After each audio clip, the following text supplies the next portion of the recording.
So আশা করি সবাই ভালো আছেন। সো আশা করি আপনারা আমাদের এর আগের সিএসএস ক্লাসটা দেখেছেন। সো এটা ২ পার্টে ছিল। তো এটার মধ্যে আমরা সিএসএস কি, কেন, কিভাবে ব্যবহার করা হয় এবং বিভিন্ন প্রজেক্টে ইন্টিগ্রেট করা এবং সিএসএস এর বিভিন্ন ধাপ ওগুলো আমরা ওখানে ইন্ট্রোডিউস করেছি। সো আজকে আমরা মূলত কালার্স, ফন্টস এবং ব্যাকগ্রাউন্ড সম্পর্কে জানবো। যে মূলত এগুলো কিভাবে আমরা আমাদের সিএসএস এর মধ্যে অ্যাড করে সিএসএস এর মাধ্যমে অ্যাড করে আমরা আমাদের এইচটিএমএল প্রজেক্টসগুলোতে এটাকে শো করতে পারি। সো কালার্স অর্থাৎ রং কিভাবে ব্যবহার করবেন, তো প্রাথমিক কিছু সূত্র আছে রঙের জন্য। বলা যায় যে সিএসএস এর রং নির্দেশ করার কয়েকটি প্রচলিত উপায় আছে, যা মূলত 6 ভাগে বিভক্ত। একটা হচ্ছে যে আপনার কালার কিওয়ার্ড, যা আমরা সরল ভাষায় রং চয়ন করা বলতে পারি, যেটাকে মূলত আমরা যখন আমাদের প্রজেক্টস করি সেখানের মধ্যে আমরা সহজে লিখে দিতে পারি যে colour equal red, blue, green. এইভাবে আমরা নাম দ্বারা কালার্সগুলোকে ডিফাইন করে দিই, বা সহজেই আমরা সরলভাবে ওগুলোকে আমরা সহজে ডিফাইন করে দিই। এছাড়া আরেকটি ভার্সন আছে যেটাকে মূলত হেক্সাডেসিমাল কালার কোড বলা হয়, যেটা ওয়েব প্রচলিত। অর্থাৎ যখন আপনি ওয়েব সেক্টরে কাজ করছেন তখন আপনারা হেক্সাডেসিমালের মাধ্যমে কালার্সগুলোকে ডিফাইন করে দিতে পারবেন, যেমন এরকম কোড আকারে। তো এরকম কিছু কোড আকারে আপনি আপনার কালার্সগুলোকে ডিফাইন করতে পারবেন এবং এগুলো সহজে আপনি আপনার ওয়েবসাইটের মধ্যে শো করতে পারবেন। যেমন আমি যদি এই কালার কোডটাকে সার্চ মারি, তো কালার পিকারের মাধ্যমে আমি আমার এই কালারটা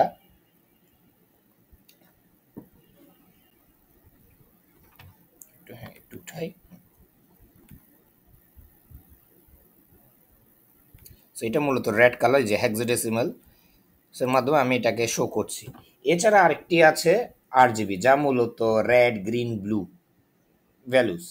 সো এটাতে মূলত আপনার বিভিন্ন ধরনের ওয়েবসাইটের ক্ষেত্রে ব্যবহার করা হয়, যেটা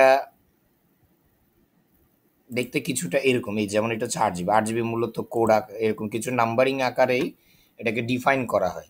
এবং এটা মিলে যেমন আমাদের টেলিভিশন বা বিভিন্ন ক্ষেত্রে আমাদের এই রেড, গ্রিন, ব্লু এই তিনটা মৌলিক রং মিলে আপনার একটা পুরো ডিসপ্লে রেডি হয়। এছাড়া আরেকটি অপশন আছে আপনার RGBA, যেটা দিয়ে মূলত আপনার ওয়েবসাইটের অপাসিটি কন্ট্রোল করা যায় এবং আরও অনেক ক্ষেত্রে এটা ব্যবহার করা হয়। এছাড়া আরেকটি অপশন আছে আপনার HSL, যেটা হিউ স্যাচুরেশন লাইটনেস যেটাকে বলে। তো এটাও আপনি নিজের প্রজেক্টসে ব্যবহার করতে পারেন। এছাড়া আরেকটা অপশন যেটা আছে সেটা হচ্ছে HSLA, এটাও আপনাদের প্রজেক্টসে ব্যবহার হয়, কিন্তু মোস্টলি আপনার ওয়েব ডেভেলপিং এর ক্ষেত্রে এই দুটা জিনিস সবচেয়ে বেশি ইউজ হয়। এবং কিছু ক্ষেত্রে আপনি RGBA বা RGBA, অর্থাৎ এই চারটাই সবচেয়ে বেশি আপনি আপনার প্রজেক্টসে ব্যবহার করতে পারেন। কিন্তু এই দুইটা অতটা ব্যবহার হয় না যদি না সেটা আপনার বড় কোনো প্রজেক্টস হয়, যেখানে অর্থাৎ ধরেন কাস্টম সফটওয়্যার ম্যানেজমেন্ট সিস্টেম, তো সেখানে ক্ষেত্রেও এগুলো ব্যবহার করা হয়। ডিপেন্ড করে আপনি কিরকম কালার স্যাচুরেশন আপনার প্রজেক্টসে ব্যবহার করছেন সেটার উপর। যেমন এক্সাম্পল স্বরূপ যদি আমরা একটা দেখাই, তো আমরা আমাদের এখানে একটা HTML স্ট্রাকচার নিয়ে নিই। সো ধরেন আমি এটা দিলাম কালার ডেমো, আমি একটা এক্সাম্পল দিচ্ছি। সো আমরা এখানে বডি সেকশনের মধ্যে আমরা কি একটা বডির মধ্যে আমরা কিছু ট্যাগস নিয়ে নিই। পি ট্যাগের মধ্যে দিলাম ধরেন আপনার HEX। আমি এটাকে একটু কপি করে নিই। হ্যাঁ, তার আগে একটা ক্লাস ডিফাইন করে দিই। ক্লাস দিলাম HEX। ওকে, সো আমরা এটাকে কপি করে নিই। আমরা এখানে আরেকটা নিই। সো এখানে ক্লাসটাকে ডিফাইন করে দেব RGB। আমি এটাকে ডিফাইন করে দেব HSL।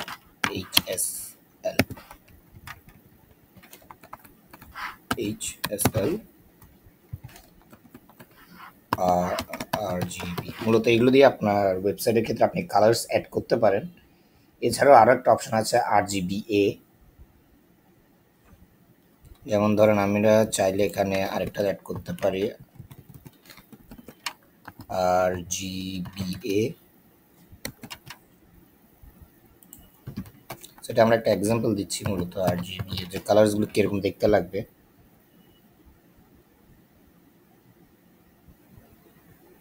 এছাড়া আরেকটা অপশন আছে যে আমাদের কিওয়ার্ড, রাইট? সো আমরা কিওয়ার্ড দিই, কিওয়ার্ড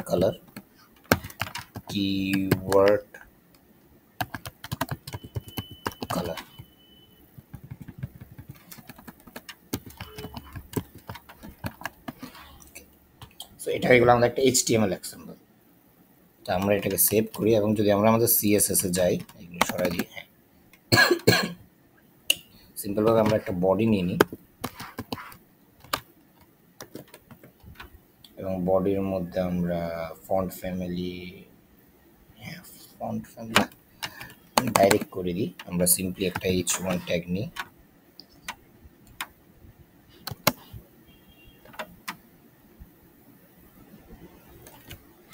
সেখানে কি কি ব্যবহার করেছি এটা এদিকে নিয়ে আসে। সো এখানের মধ্যে আমরা মূলত বডির মধ্যে এগুলো ব্যবহার করেছি, তো আমরা ওগুলোই ব্যবহার করে দিই। আমরা সিম্পলি প্রথমে ডট হেক্স, এখানে মার্জিন বট,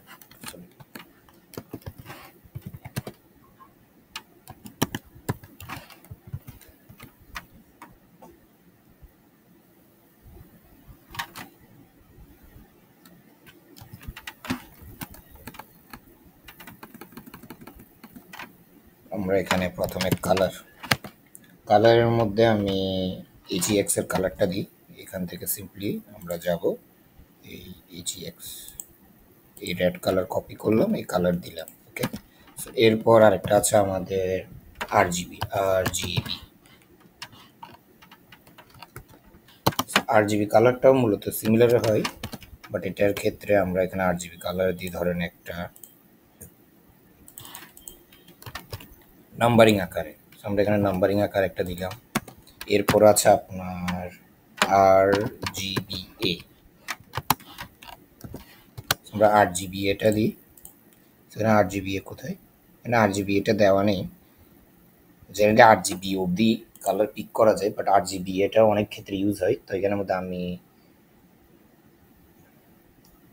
ওভাবে একটা কালার দিই। যেমন এখানের মধ্যে একটা জিনিস ভুল হয়েছে, সেটা হচ্ছে আমরা এখানে কালারকে ডিফাইন করিনি। তো আমাদের এখানে কালারটাকে ডিফাইন করে দিতে হবে। আমরা এখানে একটা ব্র্যাকেট নেব এবং ব্র্যাকেট এখানে RGB। সো এটা হয়ে গেল। সেমভাবে আমরা এখানে করব, কালার নেব RGBA, হ্যাঁ, আর এখানের মধ্যে হবে যে আমাদের নাম্বারিংটা, যেমন ধরেন 30,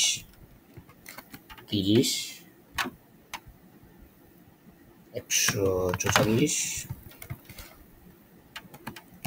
255 এবং 07,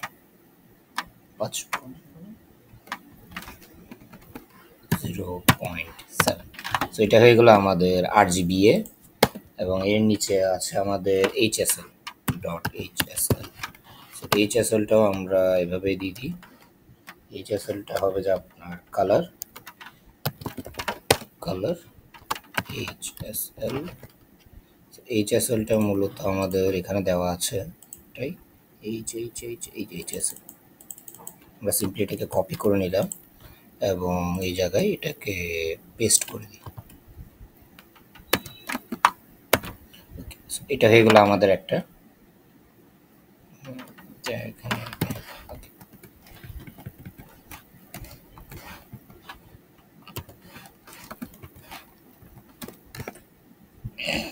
এছাড়া আমরা এখানের মধ্যে একটা অপশন এড করলাম, যেটা ছিল আপনার কিওয়ার্ড। মনে হয় দেখি, হ্যাঁ কিওয়ার্ড।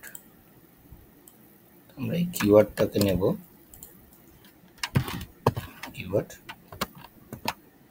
কিওয়ার্ডের মধ্যে আমরা ধরেন লিখলাম কালার দরজা ব্লু দিলাম। সো এটাকে আমি সিম্পলি আমাদের প্রজেক্টটাকে ওপেন করি।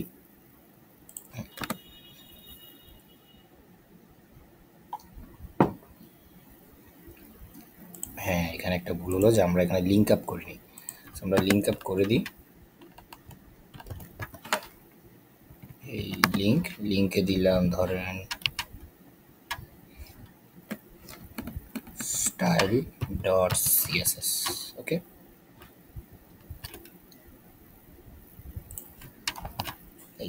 এক একটা এক এক কালারের।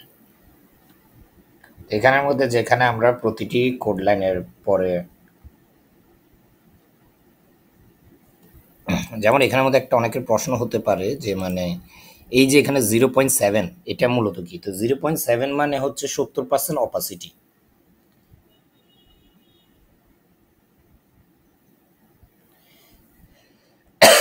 তো আমি এখানে মূলত আপনাকে সবসময় বলবো যে হ্যাক্স এবং আরজিবি বা আরজিবিএ এই দুইটা তিনটা ফরম্যাটের মধ্যেই আপনারা আপনাদের প্রজেক্টসগুলোকে তৈরি করুন। কারণ আপনারা চাইলে অনেকে থেকে সহজ মনে হয় যে কি কিওয়ার্ড ব্যবহার করে কেন আমরা কালার অ্যাড করি না। তো ডজর ব্লু যেমন ধরেন এটি একটি নাম, বা ধরেন ব্ল্যাক এটি একটি নাম। তো সব ব্রাউজারই সমান থাকবে না। তাই প্রফেশনাল কাজের মধ্যে আপনি হ্যাক্স বা আরজিবিএ বা ধরেন আরজিবি এই তিনটে ব্যবহার করতে পারেন। কারণ যেমন আমরা ডজর ব্লু বলছি, কিছু ব্রাউজার্স আছে যেখানের মধ্যে এটা ডিফারেন্ট নামে অ্যাড করা আছে। যেমন এক এক দেশে ভাষা এক এক রকম বা এক এক রকমের মিনিং থাকে কালার্সের। এক এক জায়গায় এক একভাবে কালার্সগুলো অ্যাড হয়, বাট সব কালারই কোড সেমই থাকে, কালার কোড। এই জিনিসটা একটু মনে রাখতে হবে। এছাড়া আমরা আরেকটা জিনিস যেটা শিখবো সেটা হচ্ছে কাস্টম প্রপার্টি ভেরিয়েবল। তো এই কাস্টম প্রপার্টি ভেরিয়েবল দিয়ে আমরা কিভাবে আমাদের রঙগুলোকে ম্যানেজ করতে পারি। যেমন অনেক সময় আমরা কাস্টম ভেরিয়েবল ব্যবহার করে আমরা আমাদের রংসগুলোকে ম্যানেজ করতে পারি। যেমন ধরেন আমি একটা ধরেন কাস্টম ভেরিয়েবল নিলাম।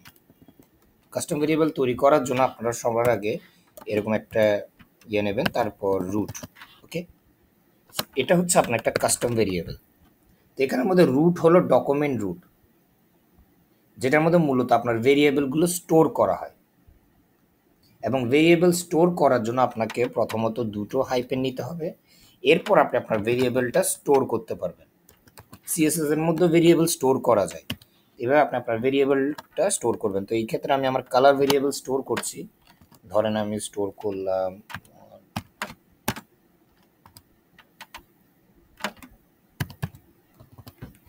তো এটা একটা আমি কালার ভেরিয়েবল স্টোর করলাম।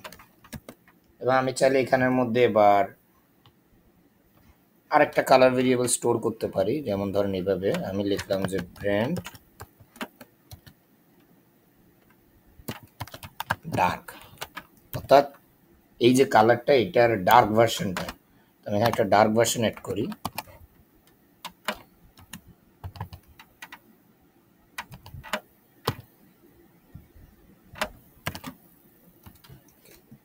এছাড়া আমরা চাইলে টেক্সট ভেরিয়েবল অ্যাড করলাম। ধরেন টেক্সট, আমি টেক্সটের জন্য একটা কালার অ্যাড করি ধরেন, হ্যাঁ। এছাড়া মিউট,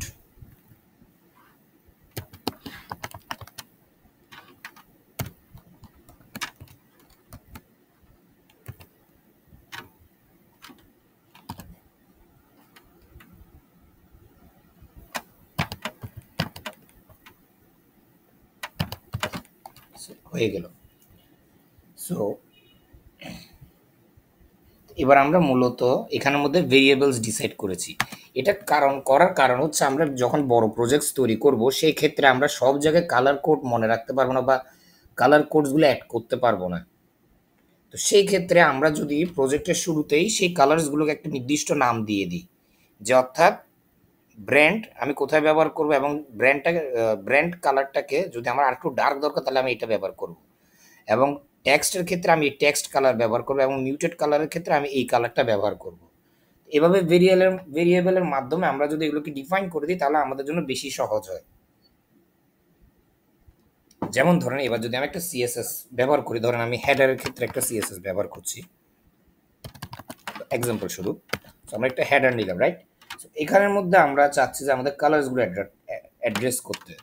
ধরুন আমি একটা ব্যাকগ্রাউন্ড কালার অ্যাড করতে চাচ্ছি, রাইট। আমরা জেনারেলি কি করে আমরা ব্যাকগ্রাউন্ড কালার লিখে দিই যে মানে এরকম এরকম কোড, বাট এই ক্ষেত্রে আমরা কি করব, আমরা প্রথমে লিখবো যে ভার। তো ভার মানে হচ্ছে ভেরিয়েবল। আমরা লিখে দিব যে ভেরিয়েবল এইটা, এই ব্র্যান্ড, দেখছেন অটোমেটিক আমার এই কালারটা এখানে শো হয়ে যাবে। সেইভাবে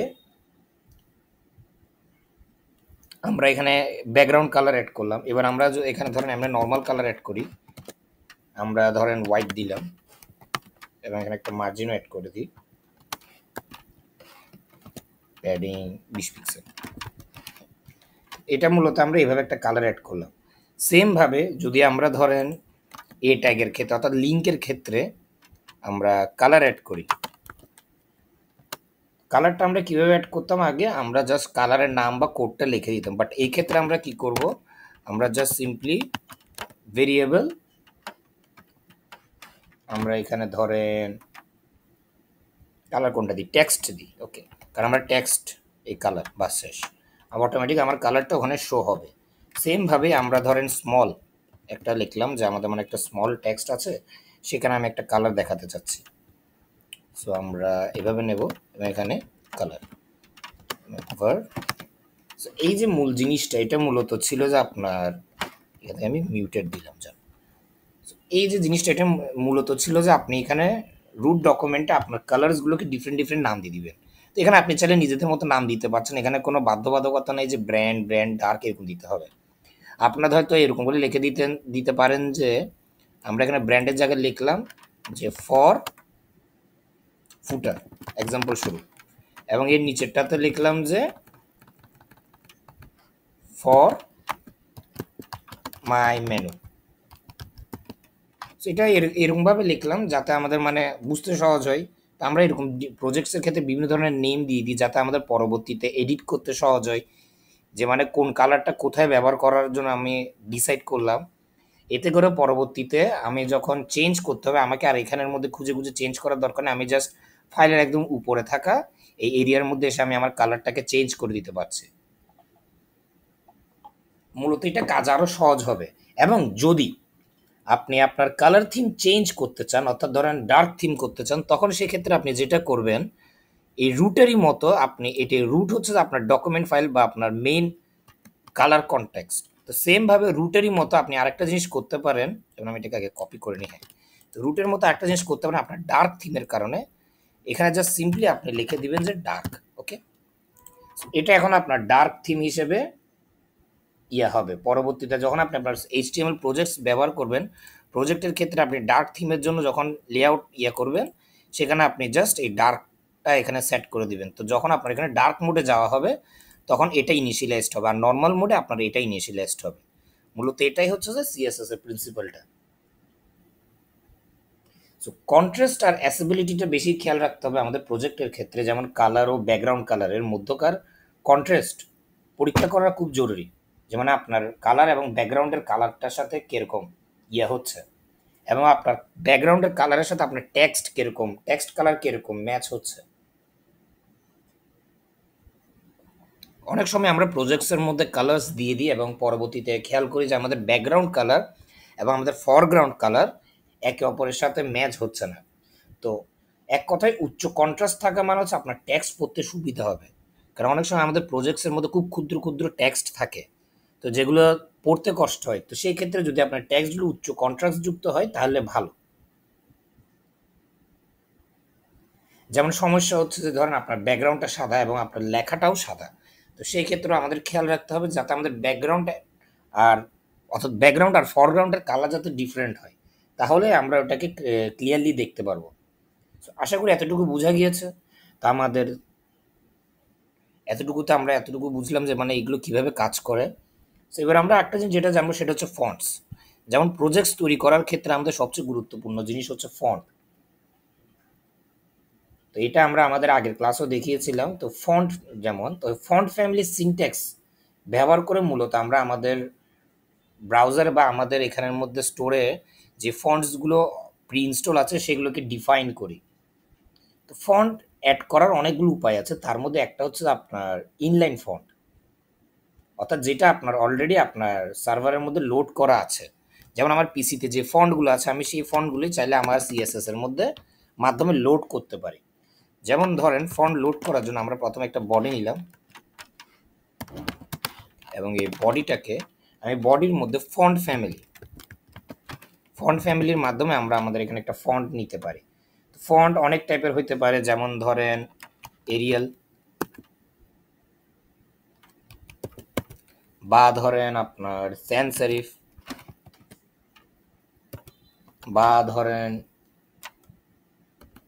স্যান্স সেরিফটা হচ্ছে মূলত ফলব্যাক, অর্থাৎ আমি এরিয়ালতে স্যান্স সেরিফটা আমি মূলত দিয়েছি যে ফলব্যাকের জন্য, অর্থাৎ যদি কোনো লোড না হয়, ফন্ট লোড না হয় বা লোড হতে কোনো প্রবলেম হয়, সেই ক্ষেত্রে আমার স্যান্স সেরিফ ফন্টটা মূলত লোড হবে।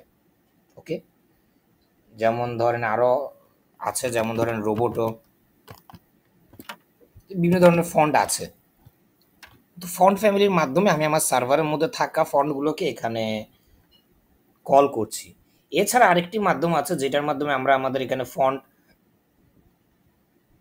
অ্যাড করতে পারি সেটা হচ্ছে আমাদের সিএসএস ফাইলের মধ্যে নয়, আমাদের এইচটিএমএল ফাইল। অর্থাৎ আমরা এখানে যেরকম লিঙ্ক অ্যাড করেছি সেরকমভাবে আমরা এখানের মধ্যে জাস্ট লিঙ্ক অ্যাড করে লিঙ্কের মধ্যে গিয়ে আমরা আমাদের এখানে ফন্ট অ্যাড করতে পারি। তো ফন্ট অ্যাড করার সবচেয়ে সহজ উপায় হচ্ছে প্রথমে আপনার এটা স্টাইল শিটই থাকবে, যেহেতু আমরা এখানে স্টাইলিং করছি। আমরা জাস্ট এখানে টেক্সটের ক্ষেত্রে আমরা দিয়ে দেব ফন্ট। ওকে, এটা না দিলেও হচ্ছে, বা আপনারা চাইলে দিতে পারেন। তো আমি এখানে দিলাম ফন্ট, বা আপনি এখানে ক্লাসও দিতে পারেন। তো এটা আমি আপাতত সরাই রাখি। তো আমরা এখানে কোনো ফন্ট অ্যাড করার জন্য আমরা সিম্পলি গুগল ফন্টস থেকে ফন্ট নিতে পারি। যেমন ধরেন গুগল ফন্ট। আমরা যদি গুগল ফন্টসে যাই, সেখান থেকে আমরা সহজে যে কোনো ফন্টস এখানে ইউজ করতে পারবো। যেমন ধরেন আমি একটা ফন্ট এখানে ইউজ করি,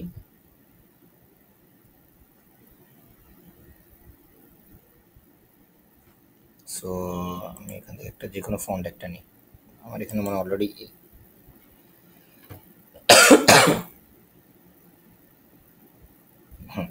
তা আমরা কি করি, সিম্পলি এটাতে ক্লিক করি, গেট ফন্ট, এই এমবার্টে যাব। এমবার্ট থেকে গিয়ে আমরা মূলত আমাদের এই লিঙ্কটা নেব। সো একটু নিচে নামলাম,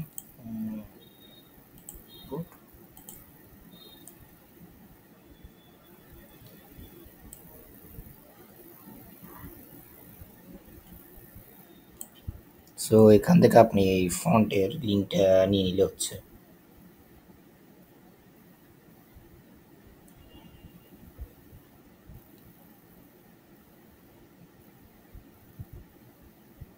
তো মূলত এই জিনিসটা এখান থেকে ডাইরেক্ট কপি করে নিলেই হচ্ছে। এই জিনিসটা আমি কপি করে নিলাম এবং আমি এখানে গিয়ে লিঙ্কের জায়গায় এই জিনিসটা পুরোটাই বসাই দিই। অলরেডি এমবার্ট, তো আমার এই পুরো ফন্ট এখানে এমবার্ট হয়ে গেছে। সেই ফন্টটার নাম হচ্ছে যে আপনার পপিন্স। তো আমি এখানে পপিন্সটাকে কপি করলাম এবং আমরা আমাদের প্রজেক্টে গিয়ে সিম্পলভাবে এটাকে কল করব। আমরা আমাদের এখানে হয়ে গেল। আমরা জাস্ট আমাদের সিএসএসে গিয়ে এখানে পপিন্স লিখে আমাদের দিব, বাস।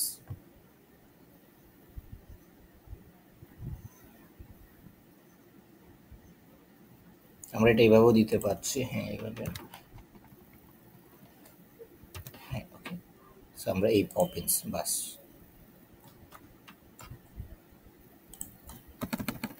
আমাদের এখানে প্রি ইনস্টল আছে, তো আমাদের এটা আমরা এখানে দিয়ে দিলাম। এবার এখানে চাইলে আমরা আরেকটা জিনিস করতে পারি, সেটা হচ্ছে আমাদের ফন্ট ফন্টের একটা উইথ অ্যাড করে দিতে পারি। যেমন এখানের মধ্যে আমি H1 তো ব্যবহার করলাম না কোথাও, তাও আমি ধরেন হ্যাঁ এখানে পি দিয়ে আমরা এভাবে করে এভাবে আসলো।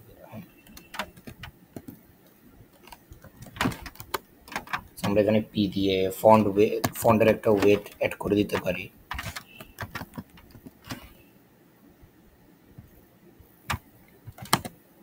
ফন্ট ওয়েট অ্যাড করে দিলাম ধরেন 800, আমি এখানে 700ও দিতে পারি। তো ফন্ট ওয়েট একটা অ্যাড করে দিলাম। আমার ফন্টটার সাইজ একটু ডিফারেন্ট হবে এখন। এই যে আমার ফন্ট একটু মোটা হয়ে গেল। আমরা মূলত ফন্ট এইভাবে দুই ফরম্যাটে অ্যাড করতে পারি। একটা হচ্ছে যদি আপনার এখানে ইনস্টল করা থাকে তাহলে ওখান থেকে শো করতে পারেন, আরেকটা হচ্ছে আপনি এখানে গুগল ফন্টের মাধ্যমে শো করতে পারেন।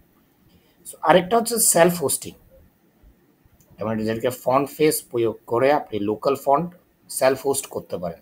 সেলফ হোস্ট মানে হচ্ছে ধরেন আপনার এখানে যে ফন্টের ফাইল যেটা থাকে সেটা যদি আপনার এই ফোল্ডারে থাকে আপনি সেটাকে এখানে উল্লেখ করে দিতে পারেন।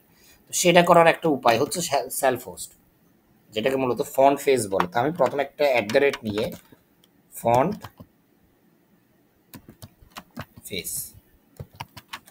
ফেস নিলাম। ফন্ট ফেস দিয়ে মূলত আমি আমার এটার ডেডিকেট করে দেবো যে মানে কোন ফোল্ডারের মধ্যে আমার এই ফন্টটা আছে। তো সেটাকে অ্যাড করার জন্য প্রথমে আপনাকে ফন্ট ফ্যামিলি একটা নিতে হবে, যেখানের মধ্যে আপনার ফন্টের নাম থাকবে, কাস্টম ফন্টের নাম। অর্থাৎ ধরেন এরকম ফন্ট নেম, ওকে। এখানের মধ্যে আপনার ফন্ট যেটা আপনি দিয়েছেন সেটার নাম থাকবে।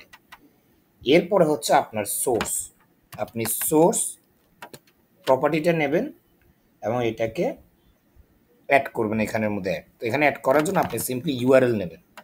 এবার ইউআরএল এর মধ্যে আপনার যে ফোল্ডার যেটা আছে এই ফোল্ডারের মধ্যে আপনার যেখানে ফাইলটা আছে ওই ফাইলটা এখানে উল্লেখ করে দেবেন। তো আমি এখানে উল্লেখ করি ধরেন আমার এখানে তো নেই, তাও আমি এভাবে উল্লেখ করে দিলাম যে ডেমো, এবং আমার ফাইলটার নেম ফাইল নেম ডট, যেমন ওয়েবসাইটের ক্ষেত্রে আপনি এই ফরম্যাটেরই ফন্ট ইনস্টল করবেন, যেমন ফন্ট অনেক ফরম্যাটে ইনস্টল করা যায়, তো WOFF2 ফরম্যাটে ইনস্টল করলেই ভালো। এবার আমাদেরকে আমরা যে ফরম্যাটে এটা ইউজ করেছি সেই ফরম্যাটটা আমাদেরকে এখানে উল্লেখ করে দিতে হবে, যে মানে আমার ফাইলটা মূলত এই ফরম্যাটের। তো সেটা আমরা সিম্পলি এখানে উল্লেখ করে দেব, যে আমরা লিখবো এখানে ফরম্যাট, এবং ফরম্যাটের মধ্যে লিখে দিব যে WOFF2 এই ফরম্যাট। ওকে, আমরা এখানে এই জিনিসগুলো একটু মনে রাখতে হবে। হ্যাঁ, তো এটা আমার হয়ে গেল।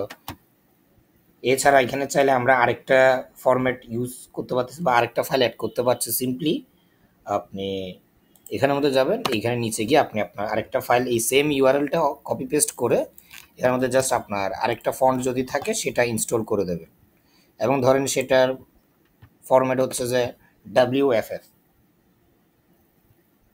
Different format. যেমন অনেক রকমের ফন্ট আমরা ইনস্টল করি, যেমন ধরেন পপিংসের ক্ষেত্রে বলি যে পপিংসের বিভিন্ন ভার্সন আছে, বোল্ড, রেগুলার, সেমি বোল্ড, তো বিভিন্ন ফরম্যাট আছে, তো বিভিন্ন ফরম্যাটের ফন্ট আমরা একসাথে ইনস্টল করতে পারি এভাবে। এবং এগুলো যখন ইনস্টল হয়ে যাবে, আপনি ইনস্টল করার পর সিম্পলি আপনি আপনার ফন্ট উইথ এখানে অ্যাড করে দিবেন। আমরা এখানে ফন্ট উইথ দিয়ে দিলাম আপনার 400 to 700। আমরা এখানে দুইটা ওয়েট অ্যাড করলাম ফন্টের জন্য, যেহেতু আমরা দুইটা অ্যাড করেছি, এবং ফন্টের একটা স্টাইলও অ্যাড করে দিই। ফন্ট, একটা ফন্ট স্টাইল অ্যাড করলাম, ফন্ট স্টাইল আমরা নর্মালি দিই। এরপর আমরা চাইলে ফন্ট ডিসপ্লেটা আমরা সোয়াপ দিই।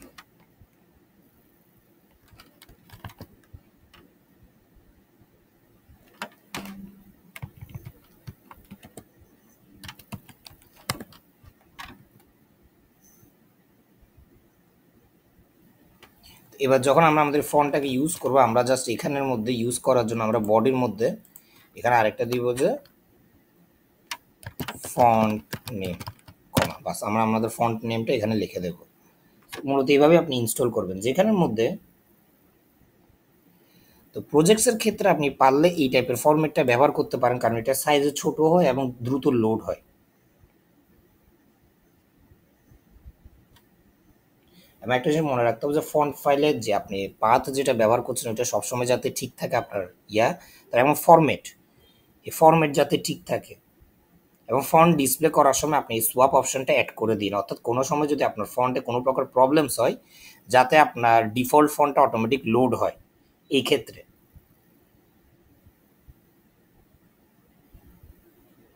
তো আমরা আমাদের সাইজের ক্ষেত্রে, যেমন আমরা এখানে কিছু ক্ষেত্রে পিক্সেল ব্যবহার করেছি, কিছু ক্ষেত্রে আপনার কিছু ক্ষেত্রে RM, বিভিন্ন ধরনের সাইজ আমরা ব্যবহার করেছি, রাইট?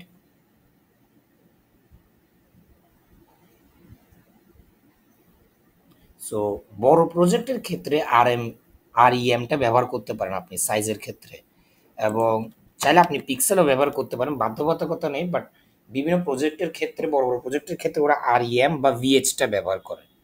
যেমন ধরেন আমরা একটা লিখলাম যে ফন্ট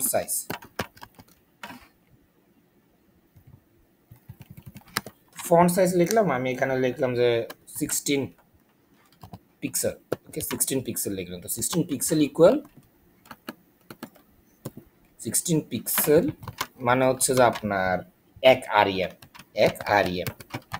এটা অনেকে প্রজেক্টে ব্যবহার করে, আবার অনেকে করে না, এটা ডিপেন্ড করে ইউজারের উপর। যে মানে ওরা অনেকে পিক্সেলের মধ্যে সুবিধা ভোগ করে, তো ওরা পিক্সেলটা ইউজ করে। তো আপনারা চাইলে REMটা ব্যবহার করতে পারেন, কারণ REMটা প্রেডিক্টেবল।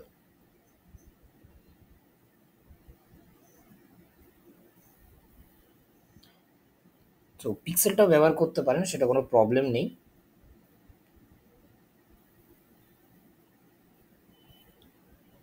সো এর আগের ক্লাসের মধ্যে আমরা কিছু জিনিস দেখিয়েছিলাম, যেমন font with, letter spacing, line height, text transform, text shadow.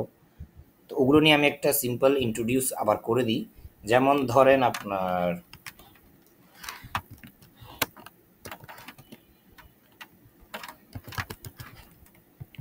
Line height এটা হচ্ছে যে পাঠযোগ্যতার জন্য অপরিহার্য।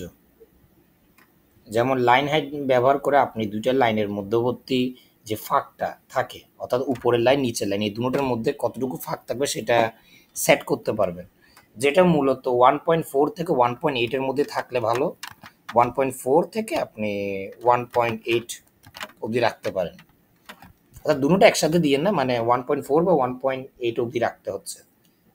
এছাড়া একটা হচ্ছে আপনার লেটার স্পেসিং, যেটা আমরা অনেক সময় ব্যবহার করি। তো লেটার স্পেসিংটা মূলত হচ্ছে আপনার ক্যাপশনের ক্ষেত্রে কাজে লাগে, অর্থাৎ দুইটা যে লেটার আছে দুটোটার মধ্যবর্তী যে ফাঁক, অর্থাৎ এ এবং বি, এ আর বি এর মধ্যে যে ফাঁকটা থাকে সেটাই আপনি লেটার স্পেসিং এর মাধ্যমে করতে পারবেন। এছাড়া একটা আছে আপনার টেক্সট ট্রান্সফর্ম। তো টেক্সট ট্রান্সফর্ম হচ্ছে যে upper class, lower class, capitalised, আপনার টেক্সটটাকে আপনি কিরকমভাবে শো করাতে চাচ্ছেন সেটা আপনি এখানের মাধ্যমে করতে পারবেন। এটা upper class, lower class, capitalise করতে পারেন। এছাড়া রয়েছে আপনার টেক্সট ডেকোরেশন, আন্ডারলাইন, লাইন থ্রোক, এই টাইপের জিনিস যেগুলো থাকে সেগুলো আপনি মূলত আপনার টেক্সট ডেকোরেশন দিয়ে করতে পারবেন। এছাড়া আরেকটা রয়েছে আপনার টেক্সট শ্যাডো, যেটা মূলত নামেরই মতো আপনি আপনার টেক্সটের পিছনে একটা শ্যাডো অ্যাড করতে পারবেন। সো আশা করি এতটুকু বুঝে গিয়েছে।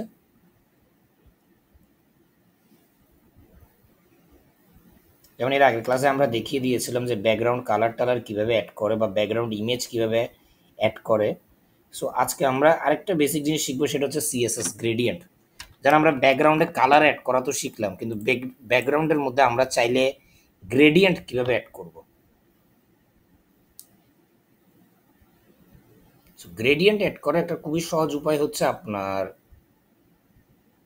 ধরেন আমি এখানের মধ্যে এইচটিএমএল এর মধ্যে আমরা সিএস এর মাধ্যমে দেখে, আপনারা এখানের মধ্যে এইচটিএমএল এর মধ্যে আগে কন্টেনারটা ডিফাইন করে দিয়ে তারপর গ্রেডিয়েন্ট করার জন্য ধরুন আমি একটা ক্লাস আছে আমার গ্রেডিয়েন্ট, অর্থাৎ আমি একটা কন্টেনার বানিয়েছি যেটার নাম দিয়েছি যে আমি গ্রেডিয়েন্ট,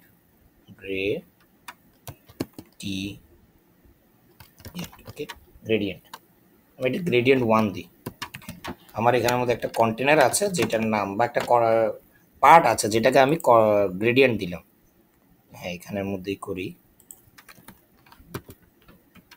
ডিফ, ডিফ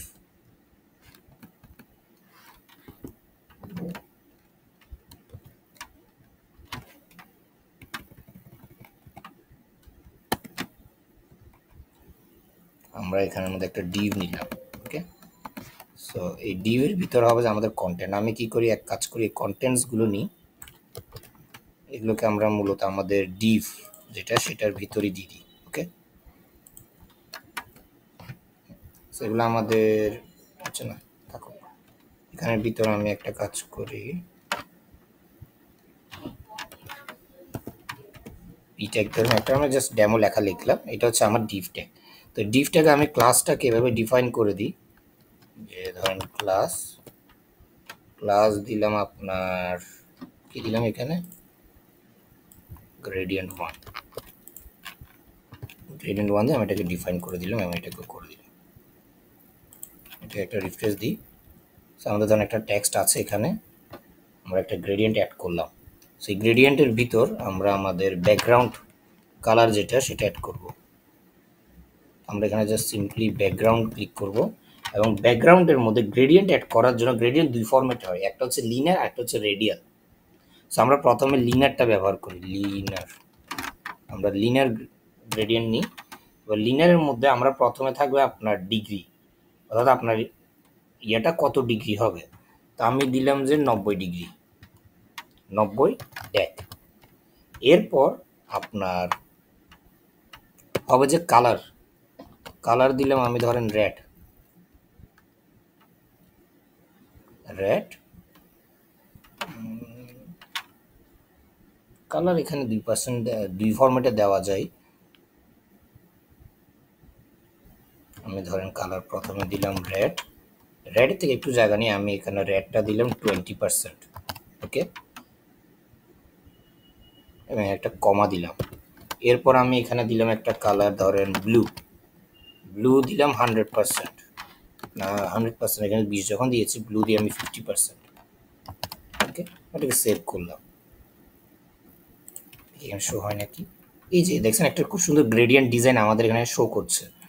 সেম ভাবেই আপনারা চাইলে এখানের মধ্যে আরেকটা করতে পারেন। এই ডিভেরই মতো আমি ডিভটাকে কপি করে নিই। আমরা এই ডিভের নিচে আরেকটা নিলাম, যেখানে আমরা এটা নাম দিলাম যে 2, গ্রেডিয়েন্ট 2। আর আমরা এখানে গ্রেডিয়েন্ট 2টাকে ডিফাইন করে দিই ডট দিয়ে, এই গ্রেডিয়েন্ট 2। সো গ্রেডিয়েন্ট 2টা হবে যে আমাদের, আমরা লিনিয়ার করলাম তো এবার আমরা রেডিয়াল ব্যবহার করলাম। রেডিয়াল মূলত হচ্ছে সার্কেল যে গ্রেডিয়েন্টটা থাকে ওইটাকে বলা হয়। তো এর আগে আমরা ডিগ্রি ব্যবহার করেছি, এবার আমরা ব্যবহার করব যে সরাসরি সার্কেল। এটা ব্যবহার করে যে আমরা প্রথমে ব্যাকগ্রাউন্ড নেব, এই ব্যাকগ্রাউন্ডের মধ্যে আমরা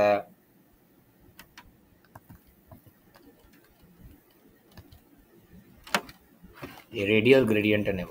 তো রেডিয়াল গ্রেডিয়েন্ট মানে হচ্ছে কিছুটা সার্কেল আকারে আপনার ইয়েটা হবে, যেখানে লিনিয়ারের মধ্যে আমরা একদিকে কোণ আকৃতির ডিজাইন যেটা হয় সেটা করি লিনিয়ারের ক্ষেত্রে। যেমন এই যে একটা কোণ আকৃতির ডিজাইন কোণা থেকে আসছে, সেখানে রেডিয়াল হচ্ছে সার্কেল আকারে। প্রথমে সার্কেল নিলাম, তো সার্কেলটা আমরা এখানে অ্যাড দিয়ে 30% ধরেন, 30% এবং 30%, সার্কেলটা এরকম হবে। এরপর আমরা এখানে একটা কালার সেট করলাম, ধরেন রেড কমা ইয়েলো, একটু জায়গা। হ্যাঁ, তো ইয়েলোটা আমি 70% দিই ধরেন, আমি 70% দিলাম এবং এটাকে আমরা ক্লোজ করে দিলাম, আমাদের হয়ে গেল।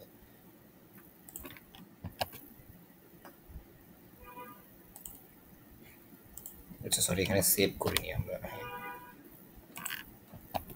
এই দেখেন দুইটা দুই কালারের।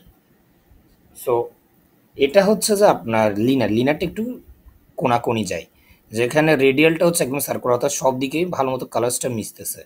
তো এটা হচ্ছে মূলত সিএসএস এর মধ্যে কিভাবে আপনি গ্রেডিয়েন্ট কালার অ্যাড করবেন। তো গ্রেডিয়েন্ট মূলত ব্যাকগ্রাউন্ড ইমেজ হিসেবে কাজ করে, বা আপনি ব্যাকগ্রাউন্ডের মধ্যে এটাকে ইউজ করতে পারেন, যেখানের মধ্যে আপনার এটা ব্ল্যান্ডিং ওভারলে করতে খুব সহজ। এবং গ্রেডিয়েন্টে আলফা সাপোর্ট হিসেবে আপনি RGB এটা ব্যবহার করতে পারেন, যেটা আরও বেশি ভালো হয়। যেমন আমরা এভাবে কালারাইজ ফরম্যাটে না করে আমরা চাইলে RGB এটা ব্যবহার করে বা RGB ব্যবহার করে কালার্স করতে পারি।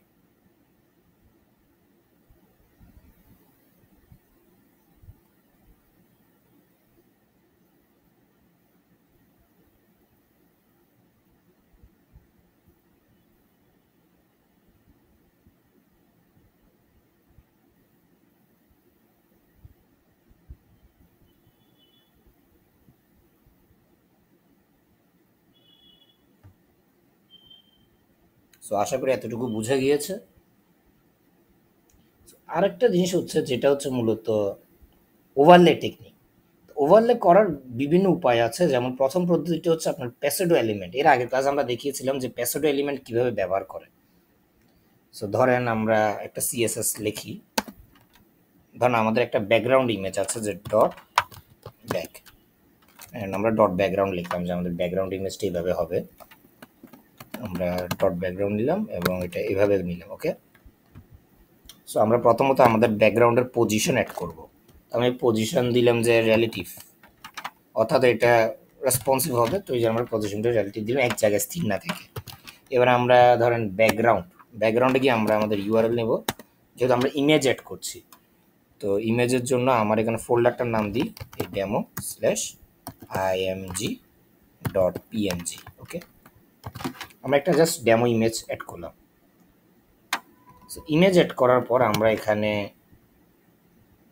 কিছু জিনিস অ্যাড করবো, যেটা হচ্ছে প্রথমত center public cover no repeat, যাতে ইমেজটা সেন্টারেও থাকে এবং কভার হিসেবে থাকে, কিন্তু যাতে এটা বারবার রিপিট না হয়। এছাড়া আমাদের আরেকটা অপশন আছে কালার, আমরা কালার দিয়ে দিলাম, হয়তো ধরেন এটা দিই কালার, এবং আমরা আমাদের একটা হাইট অ্যাড করি ইমেজের যে 480 পিক্সেলই করলে ভালো, বুঝতে সহজ হয়। তো এটা হয়ে গেলো আমাদের একটা ব্যাকগ্রাউন্ড ইমেজের একটা উদাহরণ। এবার এই ব্যাকগ্রাউন্ড ইমেজের উপর আমরা চাচ্ছি যে আমরা আমাদের একটা ওভারলে বসাবো। তো সেই ওভারলেটা বসানোর জন্য আমরা সিম্পলি প্যাসেডো এলিমেন্টকে ব্যবহার করব। তো প্যাসেডো এলিমেন্টকে ব্যবহার করার জন্য আমরা আবার ব্যাকগ্রাউন্ড নেব, বাট এবার আমরা ব্যাকগ্রাউন্ডের সাথে একটা দুইটা জিনিস অ্যাড করব, সেটা হচ্ছে এই প্যাসেডো এলিমেন্ট। প্যাসেডো এলিমেন্ট আমি বিফোর বিফোর নিলাম, এইভাবে আমরা এলিমেন্টটাকে নিলাম এবং এটাকে এভাবে করে নিলাম। ওকে, সো এখানের মধ্যে হবে যে আমাদের প্রথমত কন্টেন্ট। কন্টেন্টের মধ্যে ধরেন আমি টেক্সট, এই টেক্সট লিখলাম, একটা যে কোনো টেক্সট নিলাম এবং এখানে টেক্সটের পজিশন, আমরা পজিশন দিলাম যে অ্যাবসুলেট, যেখানে আগের পজিশন আমরা দিয়েছিলাম আপনার কি রিলেটিভ, এখানে এবার আমরা এটা দিলাম যে অ্যাবসুলেট, অর্থাৎ এটা স্থির থাকবে, নড়বে না, ফিক্সড। এবং এখানের মধ্যে আমরা একটা ব্যাকগ্রাউন্ড কালার অ্যাড করি টেক্সটের জন্য। টেক্সটের জন্য আমরা ব্যাকগ্রাউন্ড কালার RGB-তে নিই। সো এটা আমি দিলাম, ধরেন এখানে অলরেডি দেওয়া আছে, সো আমি এটা এভাবেই দিই, এই 0.4। ওকে, সো এটা হয়ে গেলো আপনাদের ব্যাকগ্রাউন্ডের ওভারলে। ব্যাকগ্রাউন্ডে ধরো একটা আমি ইমেজ আছে, ইমেজের উপরই আমি একটা লেখা দেখাতে চাচ্ছি, তো লেখাটা আপনি এইভাবে দেখাতে পারবেন এবং HTML এর মধ্যে আপনাকে ওইটা ডিফাইন করে দিতে হবে। তো আশা করি এতটুকু বোঝা গিয়েছে।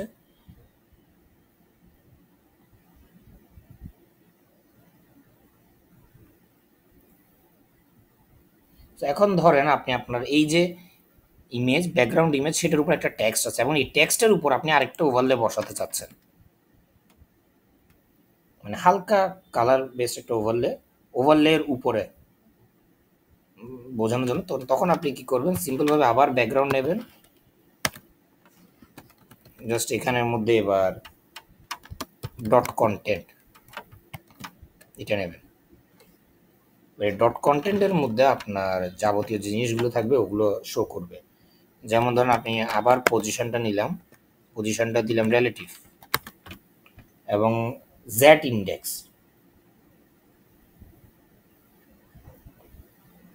জেড ইন্ডেক্সটা মূলত দিচ্ছি যাতে আমার এটা আমার ওভারলের উপরে যাতে শো করে, ওই জন্য আমি মূলত জেড ইন্ডেক্সটা দিয়েছি। সো এগুলো আমরা আমাদের ক্লাসের মধ্যে আরেকটু বিস্তারিত বুঝাবো, যে মানে কোনটা কিভাবে ব্যবহার করছি, কেন করছি। এটা হয়ে গেলো আমাদের একটা ব্যাকগ্রাউন্ড ওভারলে ডিজাইন। সো এছাড়া আমাদের আরেকটা ব্যাকগ্রাউন্ড ওভারলের অপশন আছে, যেটাকে মূলত আমরা প্যারাল্যাক্স বলি বা প্যারাল্যাক্স এফেক্ট বলি, যেটা মোস্টলি এখন বর্তমানে অ্যানিমেটেড ওয়েবসাইটের ক্ষেত্রে ব্যবহার করা হয়, আমার দেখতে খুব সুন্দর লাগে। সেটা করার জন্য আমরা ধরেন একটা ব্যাকগ্রাউন্ড নিলাম, আবার একটা ব্যাকগ্রাউন্ড নিই, এই ধরেন আমি একটা ব্যাকগ্রাউন্ডই নিচ্ছি, ব্যাকগ্রাউন্ড নিলাম, এবার এর মধ্যে আমরা প্যারাল্যাক্স এফেক্ট ব্যবহার করব।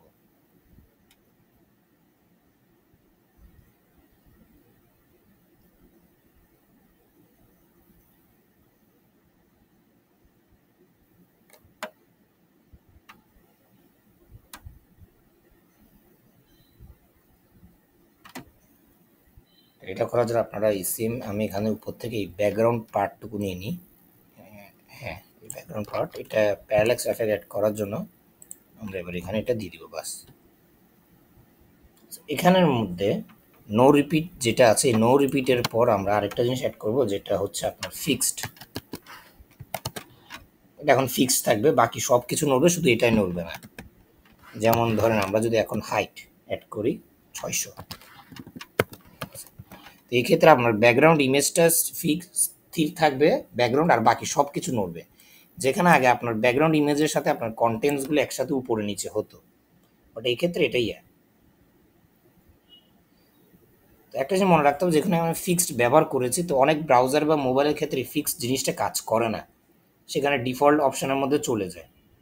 তো এই জিনিসটা একটু মনে রাখতে হবে। সো এর আগে আমরা দেখলাম যে কিভাবে আপনি ভেরিয়েবলের মাধ্যমে কালার্সকে ডিফাইন করতে পারেন, তারপর ডার্ক থিম কিভাবে অ্যাপ্লাই করতে পারেন ওগুলো দেখলাম। এছাড়া আমরা আরও কিছু অপশন দেখলাম, যে মানে কিভাবে ব্যাকগ্রাউন্ড প্যারাল্যাক্সড এবং ফিক্সড ব্যাকগ্রাউন্ড, এই টাইপের ব্যাকগ্রাউন্ড সম্পর্কে একটু জিনিস জানলাম। তো গ্রেডিয়েন্ট কিভাবে অ্যাড করে ওগুলো সম্পর্কে জানলাম। সো এছাড়া যদি আপনাদের আর কোনো প্রকার কোয়েশ্চেন থাকে আপনারা আমাদেরকে জিজ্ঞেস করতে পারেন, আমরা এটা জানাই দেবো। তো এছাড়া আমরা আরেকটা জিনিস জানাবো যেটা হচ্ছে ফন্টস কীভাবে অ্যাড করে। যেমন আমাদের প্রজেক্টসের ক্ষেত্রে আমরা বিভিন্ন ধরনের ফন্টস ব্যবহার করি ওয়েবসাইটের ক্ষেত্রে। যেমন ধরেন একটা ওয়েবসাইট আমি দেখাই, ধরেন এটা একটা ওয়েবসাইট আমাদের। সো এই ওয়েবসাইটের ক্ষেত্রে আমরা এখানের মধ্যে একটা ডিফারেন্ট টাইপের ফন্ট ব্যবহার করলাম। যেমন ধরেন এখানে একটা ফন্ট আছে, আবার এখানে একটা ফন্ট আছে, আবার এখানে একটা ফন্ট। এর নিচে যদি যাই তবে আমাদের এই যে উপরে ফন্ট আর এই ফন্ট আলাদা। এই যে যেমন ধরেন এটা একটা কমেডিক সাইট, তো কমেডিক সাইটের ক্ষেত্রে আমরা এই টাইপের ফন্ট দিলাম। তো এই যে ডিফারেন্ট ডিফারেন্ট ফন্টসগুলো আমরা ওগুলো কীভাবে ইনস্টল করতেছি, এই ফন্টসগুলো বিভিন্ন ফরম্যাটে আমাদের প্রজেক্টসের ক্ষেত্রে আমাদের ইনস্টল করতে হয়।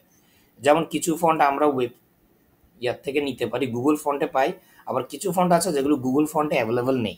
তখন আমাদেরকে সেগুলো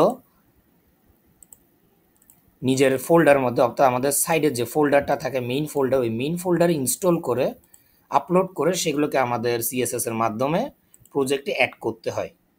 সো এই জিনিসগুলো একটু আমাদের খেয়াল রাখতে হবে যে কখন আমরা কোনটা কিভাবে করছি। তো আজকের ক্লাসটা এতটুকুই থাকবে। এছাড়া আপনাদের আর কোনো প্রকার প্রবলেম থাকলে আমাদের জানাই।